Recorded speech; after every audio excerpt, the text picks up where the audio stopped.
Hey guys, I'm Faida and today we're going to be talking about the African diaspora in Cuba. Freedom is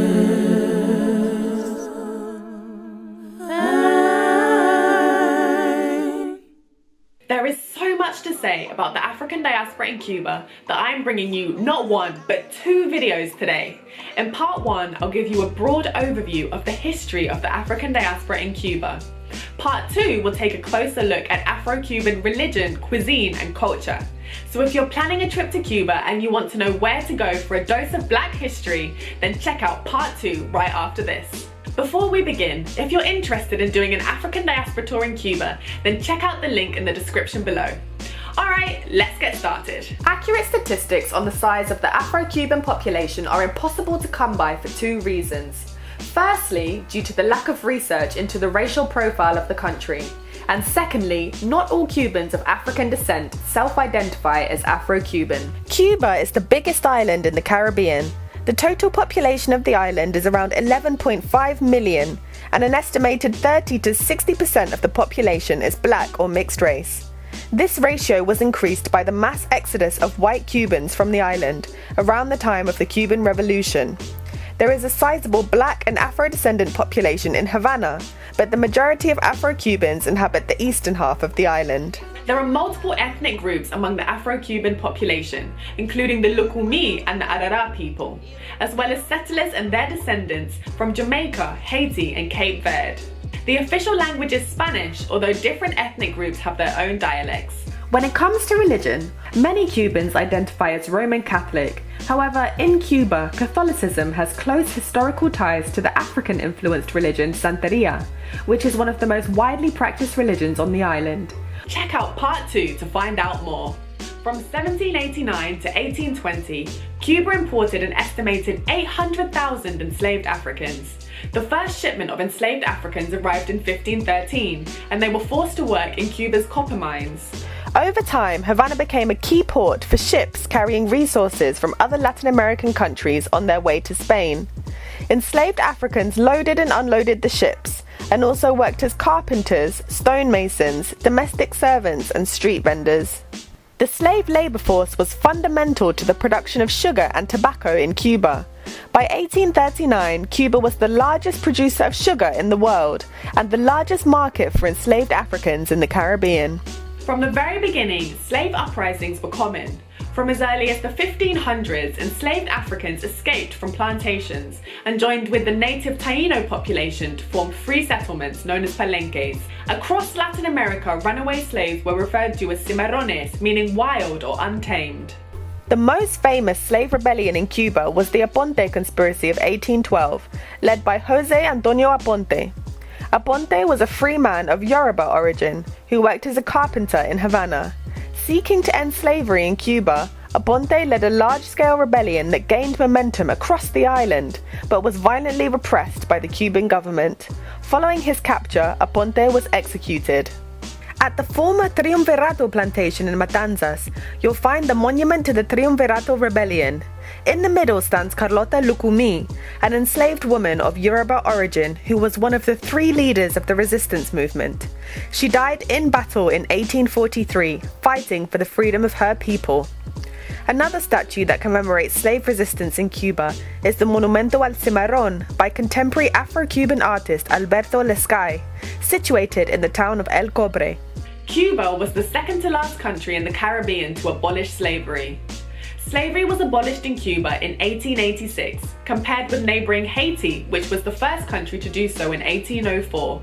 Afro-Cubans played a pivotal role in the Cuban War of Independence in 1895, led by José Martí. The second in command of the Cuban Independence Army was revered mixed-race military commander Antonio Maceo. He was renowned for his bravery and military acumen, and was instrumental in Cuba winning independence from Spain. Heavy Black participation in the Cuban independence movement posed a threat to the white Cuban elite.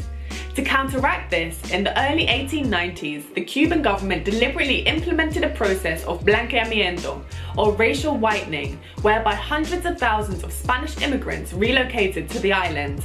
The idea was that over the generations, the Afro-Cubans would intermarry with lighter-skinned partners, gradually whitening the racial profile of the island.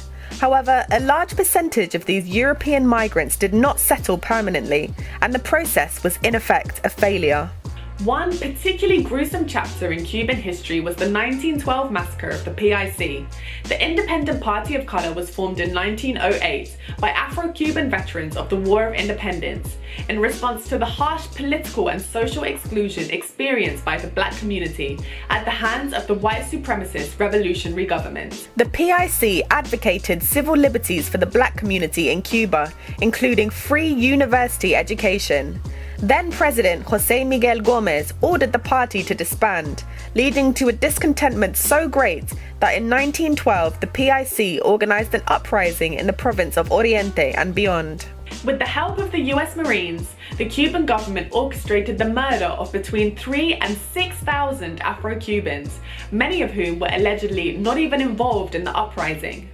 Afro-Cubanismo was an artistic and social movement that began in the 1920s, born out of the tense racial climate in Cuba, which continued to see Afro-Cubans oppressed, marginalized, and murdered based on the color of their skin.